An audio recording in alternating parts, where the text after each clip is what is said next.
Tell me, just for the everyday Clevelander, Akronite, just the everyday person sitting at home, working right now, going to go home, mom's going to have dinner on the table, 3 kids, just doing their normal life. How is the economic outlook for 2011? As I look at 2011, I think we're going to see more of the same of 2010, a slow, subpar recovery.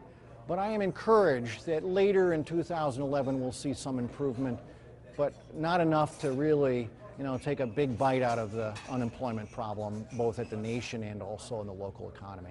So what should people be doing? Just so if it's going to be more of the same, should they be doing more of the same? Killing down that debt, saving as much as they can, just more of the same activities? Well, I think that the rebalancing that households are doing in terms of their balance sheet, certainly being cognizant of the amount of credit they have. They're going to be careful about their spending. Certainly, they have been in the past. I think that there's really no real recipe for the future other than for those individuals that are able to save, they should, and invest and continue what they have.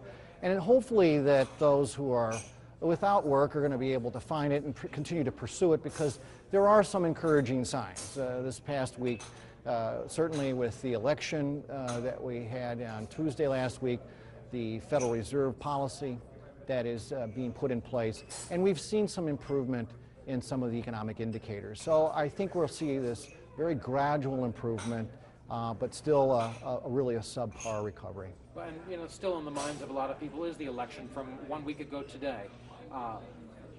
How is what happened last Tuesday good for a continued recovery, or could it be detrimental to it? Well, I think one of the key uncertainties we had about the future was the uncertainty with what would happen in Washington in legislation. We have a number of bills that need to be passed, certainly the Bush tax cuts and the other extenders, the AMT, unemployment tax, there's the estate tax. All of these are entered in the uncertainty of where and how one should be making decisions. And certainly that's got to be resolved. And I think the uncertainty that we might have had with regard to interest rates and where interest rates are going to head, I think the Fed has answered that question. So I think last week was a very important week in terms of the information that came from the economic indicators, but more importantly, I think we've reduced the amount of uncertainty by the Fed's decision and also the elections. All right, last question. Going into the Christmas buying season right now, if people haven't done it already, they're going to start here in the next couple of days, couple of weeks to get ready for Christmas.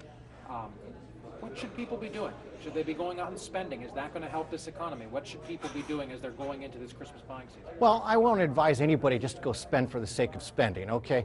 I think one has to be, cognizant of their budget and know how much they can spend, and recognize that there will be opportunities for them to seek value. I think there will be very significant competition for the dollars for consumers. So I think you have to sort of wait and see, but I think it will be a reasonably good holiday season, certainly not years like we've had in the past, but it's going to be a year-over-year positive growth, maybe somewhere around 2 to 3%, 2 to 2.5% growth in retail sales. So overall things are looking good?